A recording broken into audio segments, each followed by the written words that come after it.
বকিলাত যারা করবে এই দুনিয়ার কর্মক্ষেত্র বানাইয়া পরকালে যাদেরকে দেওয়া হবে আল্লাহ রাব্বুল আলামিন বলেন মানুষেরা আমি আল্লাহ দুইটা জিনিস জান্নাতে দিব।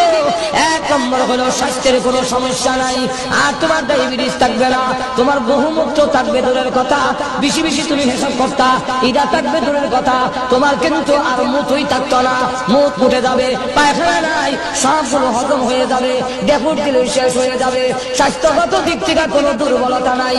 আর এমন বউ দেওয়া হবে যারা তোমাকে দেখে মূর্ছা মারে এরকম নয়। আল্লাহ রাব্বুল আলামিন রুচি বদলায় বদলায় বউ দিব। বাগানের ভিতরে যাবে, গিয়া দেখবে বড় আপেল গাছের মধ্যে লটকে রয়েছে, বড়ই হলেও আল্লাহর নবী বলেন এক একটা বড়ই বড় বড় মটকার মতো। মুহাদ্দিসিনে কেরাম বলেন ওই মটকাগুলো দুনিয়ার পাল্লা পাটকিরায় ওজন দিলে 12 মণ ওজনের হবে। এখন ওই জান্নাতের ভিতরে বড় বড় মটকা যদি হয় বড়ই, আপেল কত বড় হইব? শুনুন না বড় এমনি আপেলটা পেরে যখন বাংছে তার ভিতরে তাকায়া দেখে